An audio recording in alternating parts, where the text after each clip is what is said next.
Mesdames, Messieurs, bonsoir. Bienvenue dans cette édition. Dans le 19h30, Lugano, à la veille d'une conférence historique sur l'Ukraine.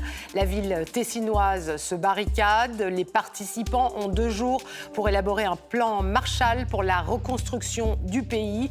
Nous sommes en direct sur place avec Pierre Nebel. Nous verrons aussi avec Antoine Szilágyi l'ampleur des destructions en Ukraine. Sur le terrain des frappes, aujourd'hui encore à l'Est, les combats continuent et se concentrent dans le Donbass. Reportage ce soir de nos envoyés spéciaux à quelques kilomètres de la ligne de front où civils et militaires luttent au quotidien. Dans le reste de l'actualité, un glacier s'est effondré dans les Alpes italiennes. Un énorme bloc de glace s'est détaché, provoquant une avalanche qui a fait au moins 6 morts.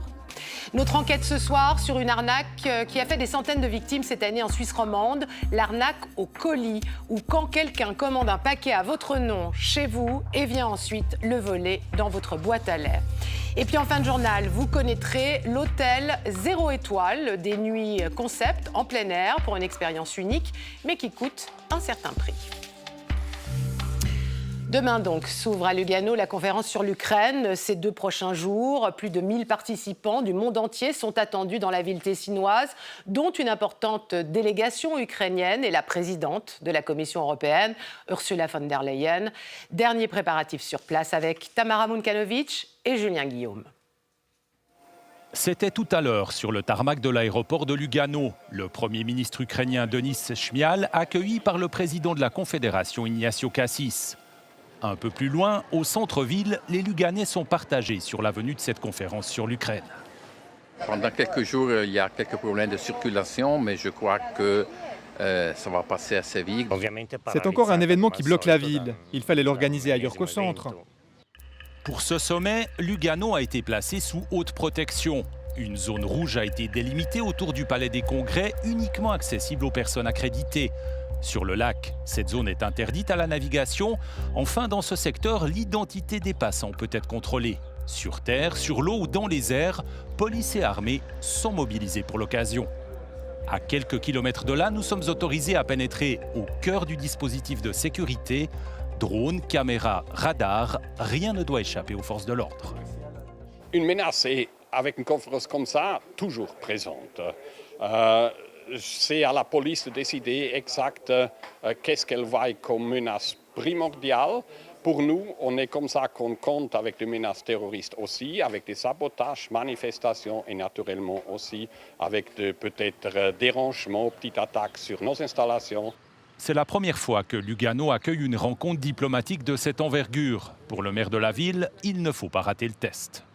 Je crois qu'on peut, comme Tessin, comme Lugano, prouver qu'on est capable d'accueillir une manifestation diplomatique à ce niveau sans avoir être différent de Genève ou Berne ou Zurich.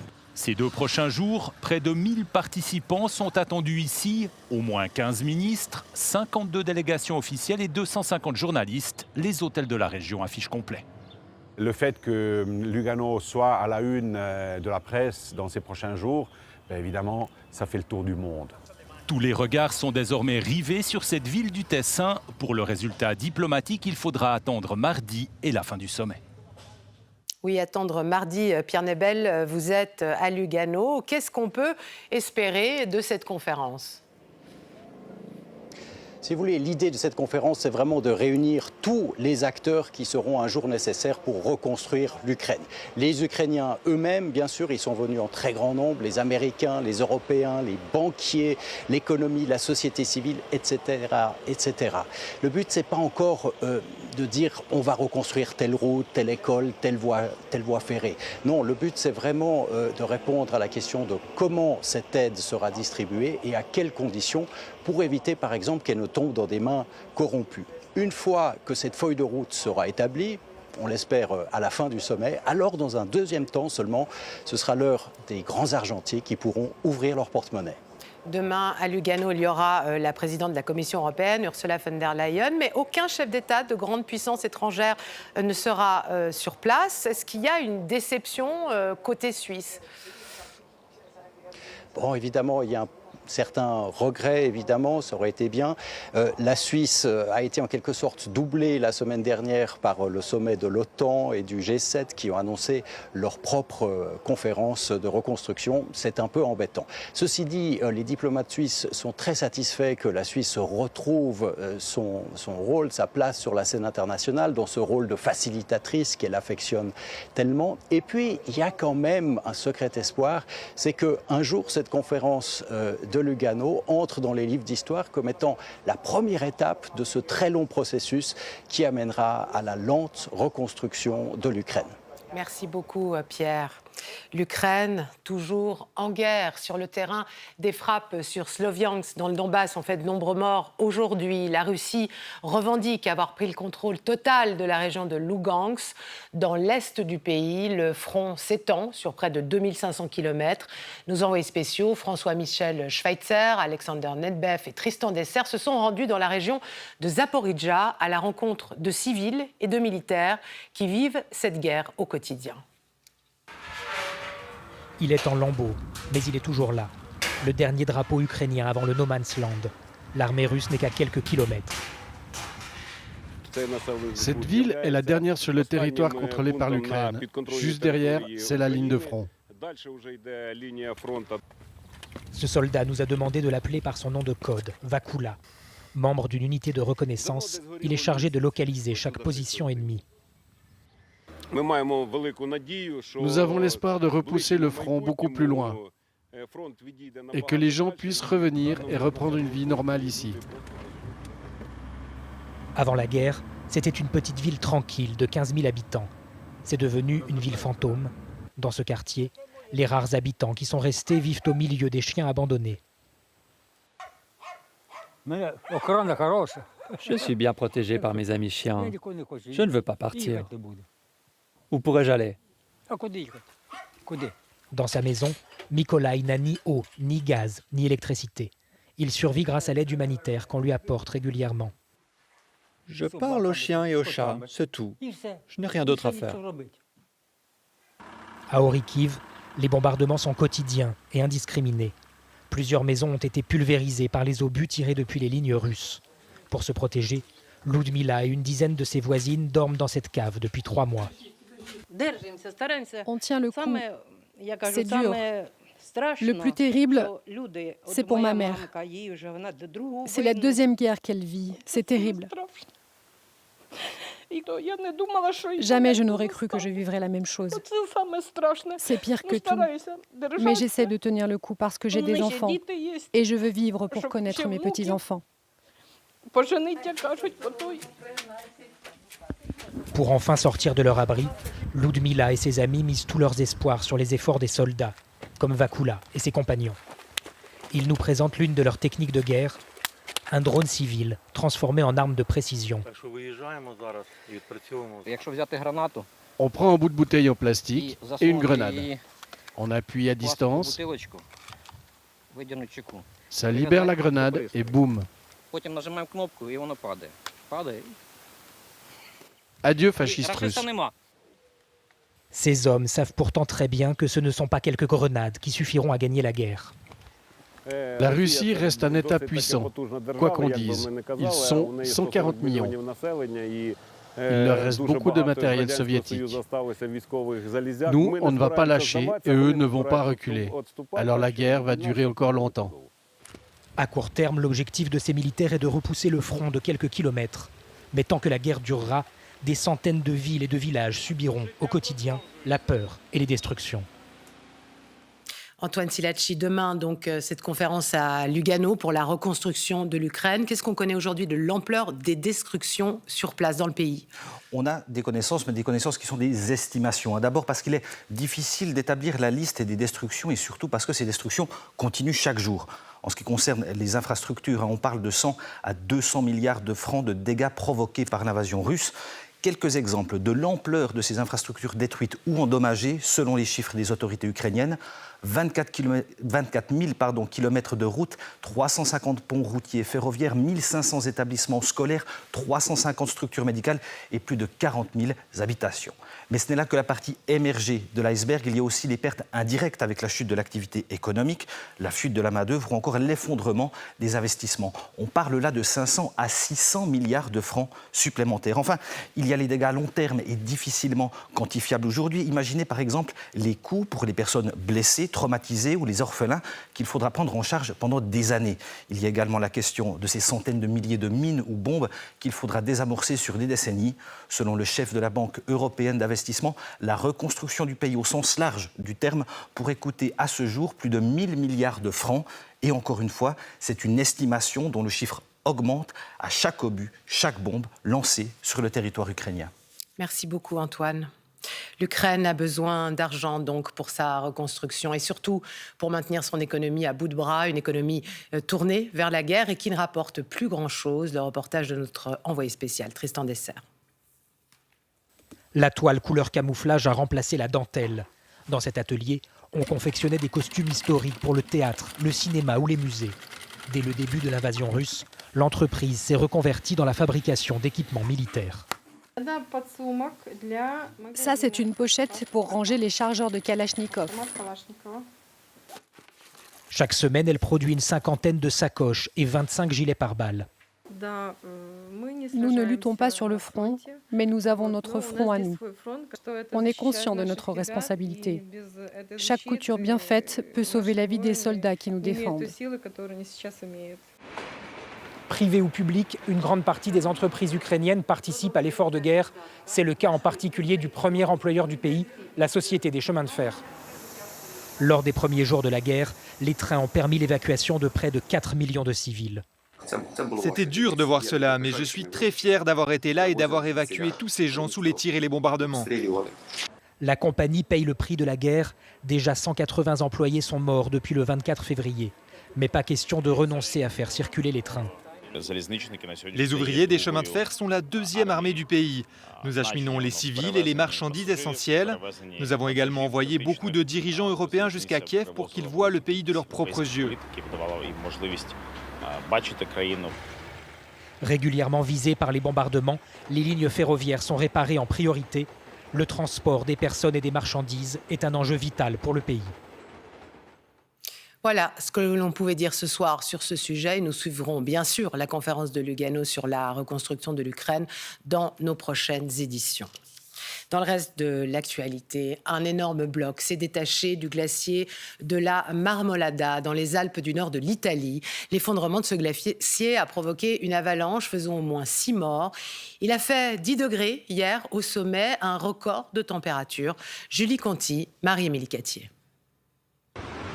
Les images témoignent de la puissance du phénomène. Des trompes de glace fondues qui frôlent ces alpinistes. Nous sommes sur la Marmolada, la reine des Dolomites. Un pan du glacier juste au-dessus, rompu en 2 endroits, vient de se détacher le long de la voie d'ascension normale vers le sommet. On a entendu un grand bruit. On a levé les yeux vers la montagne et on a vu cette avalanche de glace et de rochers qui descendaient. Une coulée de débris de glace sur un front de 300 mètres. Sur son passage, elle emporte tout. Au moins 6 personnes sont mortes, 8 ont été blessées, dont 2 grièvement. En cause, vraisemblablement, les températures particulièrement douces. 10 degrés hier au sommet, à 3300 mètres. Il a fait vraiment chaud. Ça a fait fondre l'eau en surface. Celle-ci passe en dessous et ça fait se détacher les séracs. Des hélicoptères et des équipes de secours sont actuellement sur place à la recherche d'une dizaine de disparus. On ignore pour l'instant la nationalité des victimes. On vient de l'apprendre, des coups de feu viennent d'être tirés dans un grand centre commercial à Copenhague, capitale du Danemark. Plusieurs personnes ont été touchées. D'importants renforts de police sont sur place. Un suspect a été arrêté. Et nous passons maintenant à notre enquête sur l'arnaque au colis. Quelqu'un commande un produit en ligne avec paiement sur facture. Il le fait livrer chez vous et le subtilise dans votre boîte à lait. La pratique a fait des centaines de victimes cette année en Suisse romande. Une enquête signée Théo Janet. Corsier-sur-Vevey, petite commune de la Riviera vaudoise.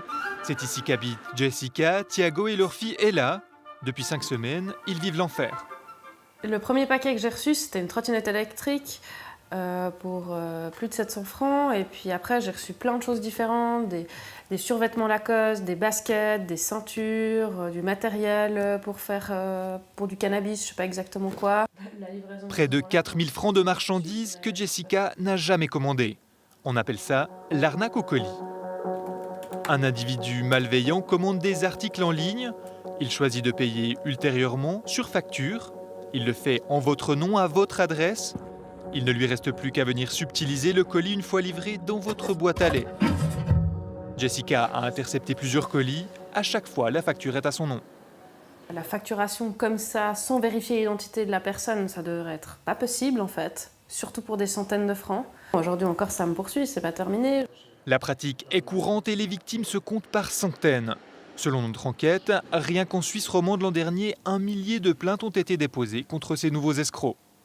Ils doivent avoir repéré les adresses avant, bien sûr, d'avoir passé commande. Ça leur permet de mieux voir comment ils pourront procéder pour récupérer leur colis. Mais bien souvent, c'est des gens qui habitent le quartier d'à côté, ou voire même le quartier.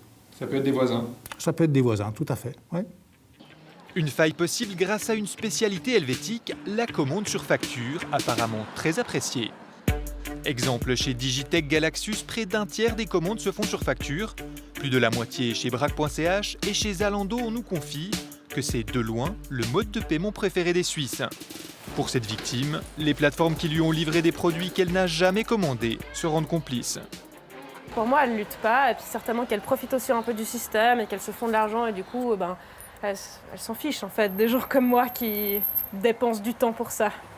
Jessica n'aura finalement rien à payer, mais subit un casse-tête administratif pour porter plainte, contacter les entreprises et renvoyer les colis non désirés, sans savoir quand tout cela prendra fin.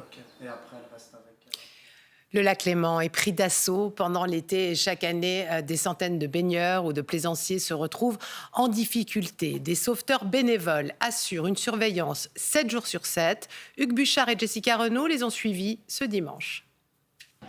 Ce sont les anges gardiens du lac Léman. Comme tous les week-ends, ces sauveteurs se retrouvent pour assurer une permanence. Je vais annoncer le début de la garde. Ce matin, la chaleur attire déjà la foule. Sur l'eau, de nombreux paddles. Vous êtes juste à la entrée-sortie du port et puis dans l'axe de la CGN, donc vous êtes un petit peu mal placé.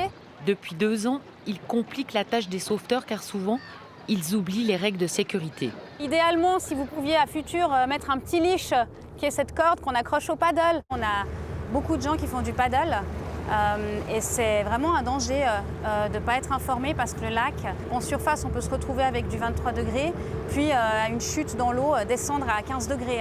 Donc c'est vrai que ces changements de température, on ne s'en rend pas compte, mais ça peut créer de l'hydrocution. Ces sauveteurs assurent les secours 24 heures sur 24 via la centrale d'alarme du 117. Ils sont des centaines autour du lac, tous bénévoles. C'est une passion. C'est vrai que moi, j'ai toujours eu cette vocation de vouloir aider les gens depuis tout petit. Aujourd'hui, avec le beau temps, la surveillance est plus difficile. Un des sauveteurs garde les yeux sur l'eau. On a beaucoup de nageurs et le problème, c'est qu'ils n'ont pas tous des bouées orange ou jaunes qui marquent leur position. Puis c'est à nous d'aller vers eux pour les sensibiliser, comme les paddles, et puis pour éviter l'accident qu'un bateau leur arriverait dessus. L'an dernier, ces sauveteurs ont sorti 2 personnes de l'eau. Mais ces accidents de baignade restent très rares. Cet après-midi, ce sont surtout des interventions de routine. On vous remarque à Lutry, c'est juste. Ça va pour vous? Une intervention qui sera gratuite pour les plaisanciers, très contents d'être secourus si vite. Il faut savoir qu'il y a ça au cas où et qu'ils sont rapides et efficaces, c'est très très bien. À 18h, fin de la garde, mais la journée n'est pas terminée. L'alarme peut sonner à tout moment. L'an dernier, les sauveteurs du Léman sont intervenus près de 1000 fois.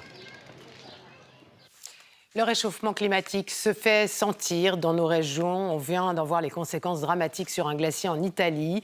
Nous vous proposons ce soir de nous rendre près du pôle Nord, là où les effets du dérèglement climatique sont particulièrement visibles. Premier épisode de notre série dans le Svalbard. Ce territoire se réchauffe en moyenne 2 fois plus vite que le reste de la planète. Reportage en Norvège, Flore Ducet, Yvan Illy. Longyearbyen a été construite à une époque où la seule préoccupation était la proximité avec les gisements de charbon. 115 ans plus tard, avoir bâti cette ville au fond d'une cuvette l'expose plus que jamais aux catastrophes naturelles. Kim Holmen est un scientifique pessimiste face à l'abondance des précipitations tant en hiver qu'en été. On se trouve face à plusieurs types de risques. Les accumulations de neige provoquent de grosses avalanches. On a aussi une augmentation des éboulements. L'hiver 2015, une gigantesque avalanche a emporté 11 maisons. 2 personnes sont mortes. C'est par avalanche et aussi ces nouvelles structures comme cette digue, c'est pour rendre la ville plus sûre. Les quartiers ouest de Longyearbyen ne sont pas sécurisés. Marius Omland a emménagé ici en connaissance de cause. C'est en raison des vents qui soufflent d'est en ouest. Du coup, on n'a presque pas de neige de ce côté-ci de la montagne. Il faut sortir de la ville pour mesurer l'impact du réchauffement climatique sur le permafrost, cette structure de glace qui consolide le terrain. Ça vous montre très concrètement comment un dégât naturel change le paysage, mais aussi la difficulté pour les hommes, les rennes, les oiseaux d'avoir un environnement sûr et stable. C'est en train de se produire partout autour de nous. Dans cette petite ville de 2400 habitants, plusieurs maisons ont déjà été évacuées en raison de la fragilité des sols. Les maisons risquent de bouger encore plus, car elles sont bâties dans le permafrost. Peut-être bien qu'à l'avenir, elles ne seront tout simplement plus habitables.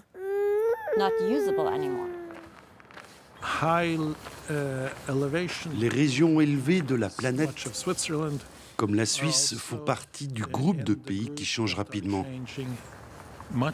Malheureusement, ce qui va arriver ailleurs est déjà visible ici, dans cette région. 7,5 degrés, c'est la température moyenne du Svalbard en été. Fin juillet 2020, le thermomètre a atteint 21,7 degrés, un record encore jamais atteint auparavant dans l'archipel.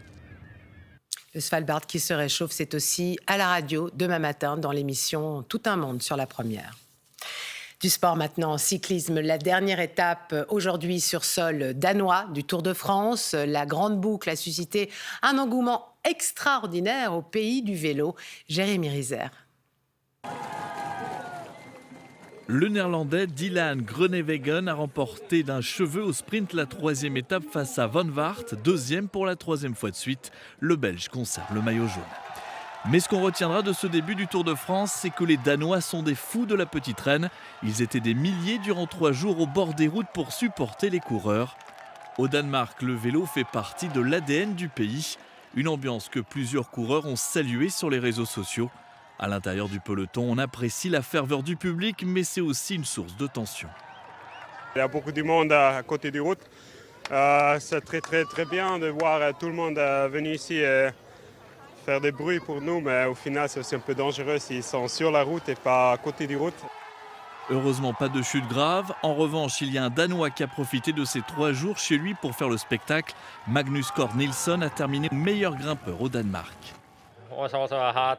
C'était une journée difficile, tout seul dans le vent, mais j'ai apprécié chaque minute. Il y avait tellement de monde pour m'acclamer. Je ne peux pas y croire. Les 3 derniers jours, c'était comme dans un rêve. La fête du cyclisme est prévue dans une petite semaine chez nous.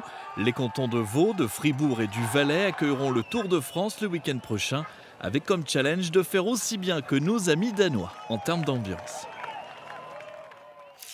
payer 325 francs pour un lit simple sur le parking d'une station-service. Une proposition folle, mais bien réelle.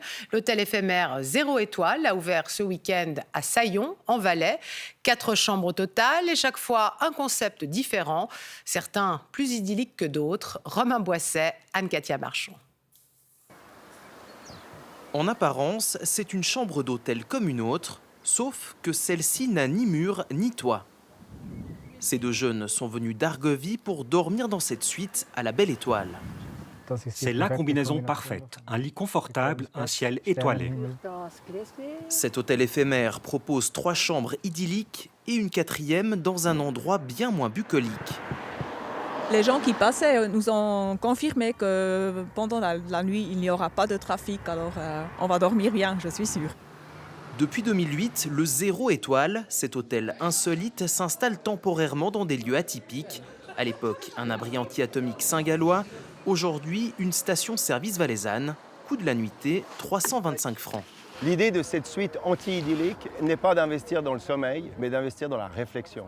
Ça peut être des idées de changer des comportements, une façon de consommer. Et ensuite, à la fin de l'été, on va essayer de compiler, de mettre ensemble toutes ces idées et peut-être inspirer des actions concrètes. Restez éveillés pour réfléchir à des thématiques comme l'urgence climatique, la guerre ou la décroissance. C'est l'objectif imaginé par les fondateurs du projet. Dans notre société, on n'a pas de temps pour réfléchir. Ça, c'est vraiment un problème. Et maintenant, on va vendre du temps pour réfléchir. Peut-être nous sommes un petit peu fous, mais la société est beaucoup plus fou. À l'heure du réveil, nous retrouvons ces 2 Bernois ayant tenté l'expérience. Pour eux, la nuit a été courte. J'ai presque pas dormi, surtout à cause de la lumière. Et c'est le lampadaire, tout ça, c'est pas nécessaire en fait. C'est du gaspillage d'énergie. Une première prise de conscience mêlée au rêve de retrouver sa chambre à coucher. Comme eux, des dizaines de courageux séjourneront ici jusqu'à la mi-septembre. Elle a 30 ans, elle est lausannoise, installée à la Chaux-de-Fonds et elle jouait hier au Festival de Jazz de Montreux dans le prestigieux auditorium Stravinsky en première partie de Nick Cave. Qui est Émilie Zoé? Quel est son parcours? Sergio Villarmazzo et Cecilia Mendoza l'ont suivi à Montreux. Bonne journée! Émilie Zoé, toujours la bonne humeur, mais particulièrement ce jour-là. Regarde, on arrive à Montreux Jazz. C'est la seule artiste suisse à se produire cette année sur la grande scène du Stravinsky, en première partie d'une des plus grosses têtes d'affiche du festival. C'est Nick Cave qui sort là.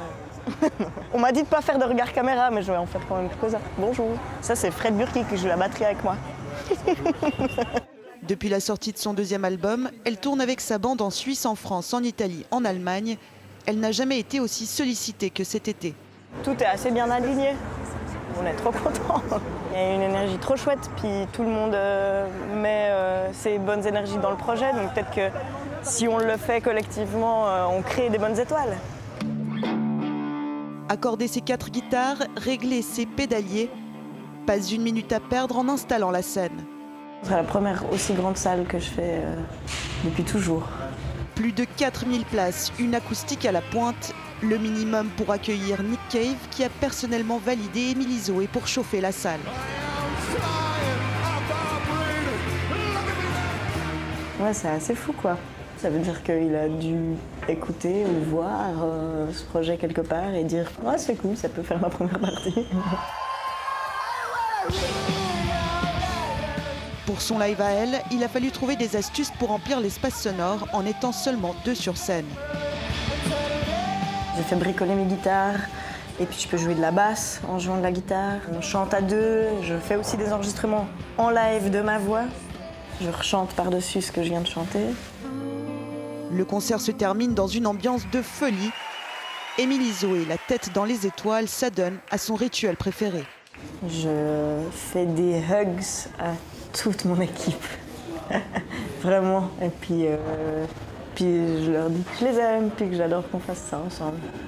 Sa recette du succès, soigner le lien avec le public comme avec les siens. Voilà, c'est la fin de ce journal. Merci beaucoup de l'avoir suivi. Tout de suite, la météo de Claudia Mélangeois, 10 Savoie, et puis mise au point. Demain, 12h45, Claire Burgui, 19h30, Philippe Reva.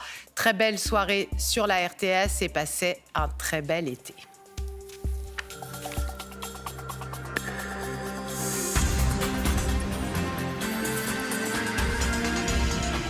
Suivez l'information en continu sur RTS Info.